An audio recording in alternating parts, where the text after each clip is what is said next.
हाँ तो बंधुओं और बच्चों, मैं आज पुनः सामान्य ज्ञान की बात और पौराणिक कथा आप लोगों को बताऊंगा।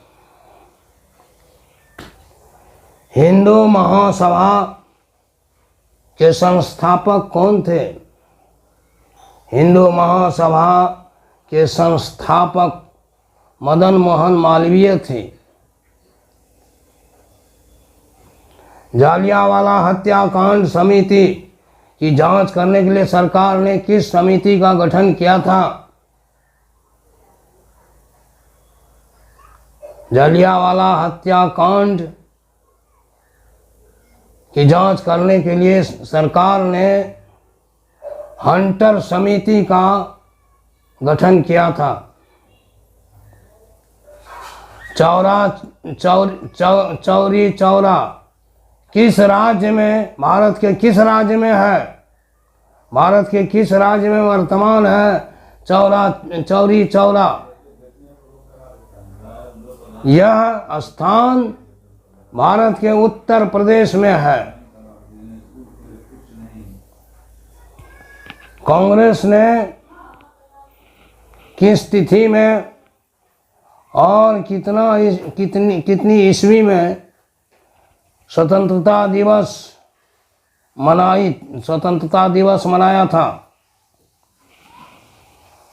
कांग्रेस ने 26 जनवरी 1930 में स्वतंत्रता दिवस मनाया था।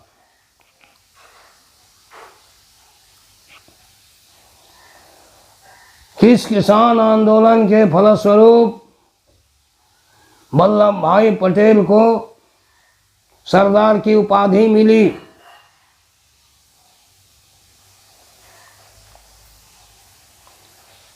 बारदोली किसान आंदोलन के फलस्वरूप वल्लभ भाई पटेल को सरदार की उपाधि मिली थी।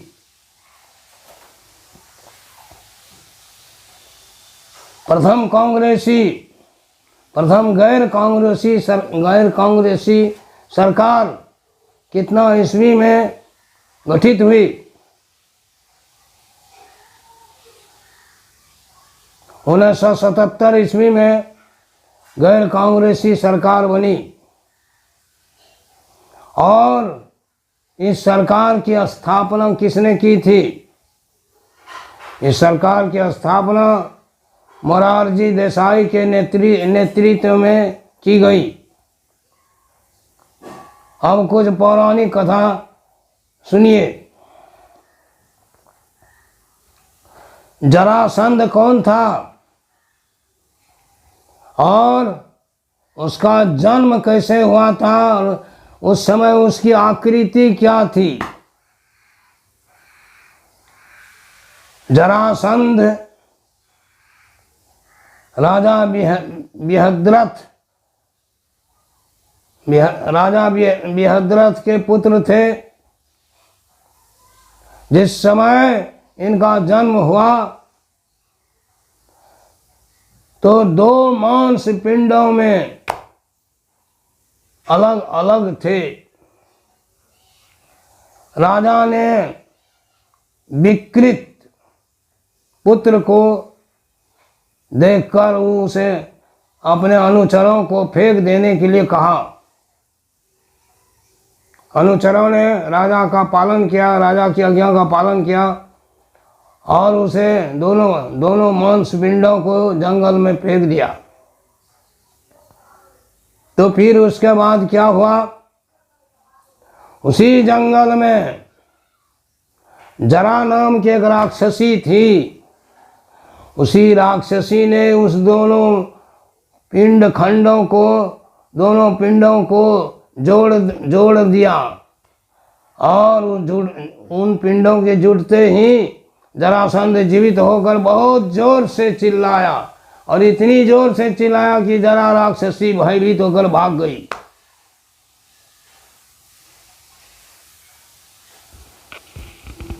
तो जरासंध से कृष्ण युद्ध करते समय क्यों भाग गए थे? इसलिए कि कृष्ण युद्ध करते समय जरासंध को मारना नहीं चाहते थे। उसके मारने से जरासंध पापी अत्याचारी जरासंध को मुक्ति मिल जाती, इसलिए उन्होंने उसका वध नहीं किया और रण क्षेत्र छोड़कर वो भाग गए। इसीलिए कृष्ण का एक नाम रण क्षेत्र रण छोड़ भी है। अच्छा, तो फिर सुनिए, उस जरासंध का वध किसने किया और कैसे किया?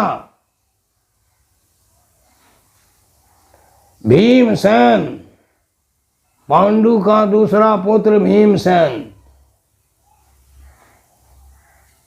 जरासंध से अखाड़े में उतरे लड़ने के लिए, मल्ल युद्ध के लिए अखाड़े में रण क्षेत्र में उतरे। तो जरासंध हंसने लगा कि यह मेरे सामने क्या युद्ध करेगा, क्या मल्ल युद्ध करेगा? मैं कैसा पराक्रमी है, मैं कैसा पराक्रमी हूँ, यह इसको क्या मालूम? इससे मैं, एक कृष्ण, इससे मैं क्या लड़ूं? इस पर कृष्ण ने कहा कि तुम युद्ध करके उसका फल तो देख लो। इतना कहते ही जरासंध भीम के साथ मल्ल युद्ध में लीन हो गया। भीम को 60,000 हाथी का बल था। युद्ध करने में वह परेशान नहीं होता था। युद्ध में उसने जरासंध को पस्त कर दिया और बीचों बीच फाड़ कर उसका 2 भाग किया और एक भाग को बाएं तरफ, एक भाग को दाएं तरफ फेंका। ऐसा करने पर वह दोनों भाग पुनः जुट गया और जीवित होकर खड़ा हो गया मल्ल युद्ध के लिए। और उसने भीम को ललकारा, भीम कहाँ जाते हो? युद्ध अभी समाप्त नहीं हुआ, मैं युद्ध के लिए तैयार हूँ। पुनः युद्ध हुआ। बहुत बार भीम ने उसे 2 भागों में बांट दिया, किंतु वह प्रत्येक बार उसका दोनों भाग मिल जाता था, दोनों जुट जाता था, वह पुनः जीवित हो जाता था और युद्ध के लिए भीम को ललकारता था। इस घटना को देखकर भीम ने कृष्ण की ओर देखा। यह क्या है? यह कैसा खेल है, कैसा युद्ध है जो मरा हुआ फिर जीवित हो जाता है? तो कृष्ण ने इशारे से बात की और सांकेतिक रूप में भीम को बता दिया कि दाएं भाग को तुम बाईं ओर और बाएं भाग को दाईं ओर फेंको तो यह नहीं जुटेगा। भीमसेन ने वैसा ही किया और तब वह जरासंध का मांस पिंड नहीं जुटा, वे दोनों मांस पिंड नहीं जुटे और जरासंध मारा गया।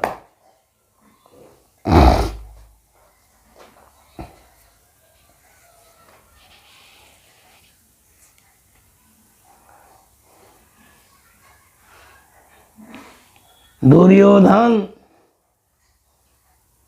और कर्ण, दुर्योधन और कर्ण किससे पराजित हुआ था और उस महायोद्धा से इन दोनों को किसने मुक्ति दिलाई?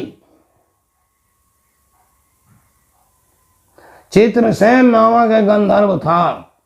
उसकी वाटिका में पांडवों को हीनता, गरीबी दिखाने के लिए और अपने वैभव को दिखाने के लिए, पांडवों में जलन उत्पन्न करने के लिए उस जंगल में, उस वाटिका में गए थे, जिससे चित्रसेन से इन लोगों को युद्ध हुआ और बड़ा घमासान युद्ध हुआ।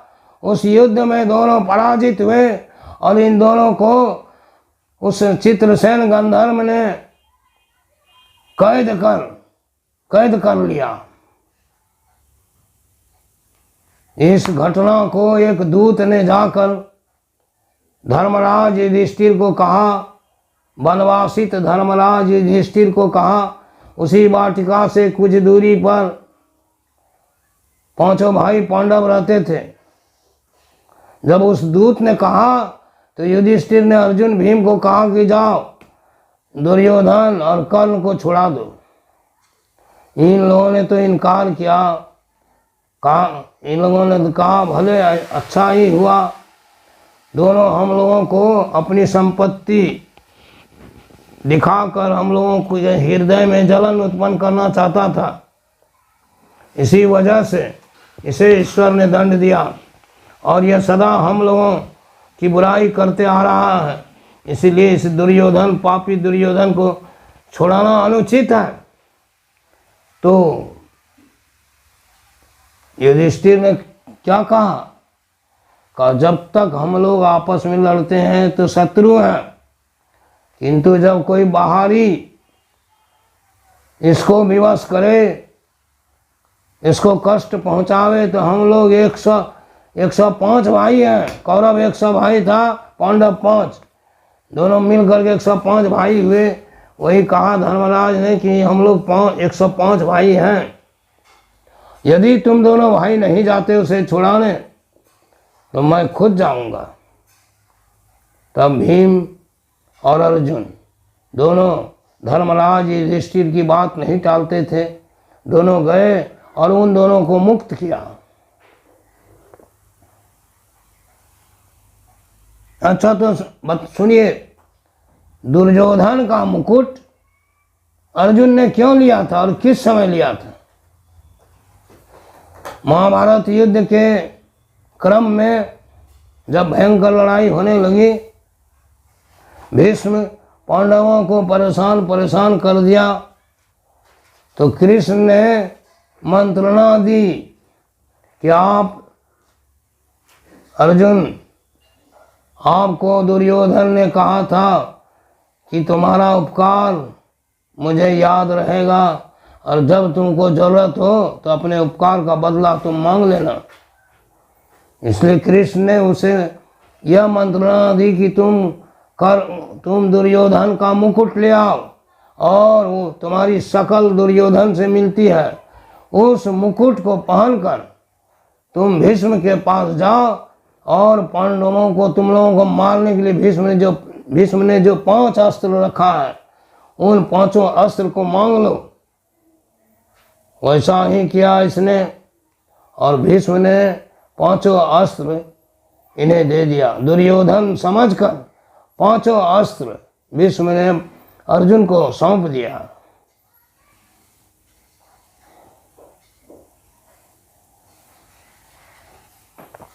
हाँ, तो बस आज इतनी कथा सुनाता हूँ। इतनी कथा सुनाकर मैं अपना कथन को समाप्त करता हूँ। धन्यवाद आप लोगों को।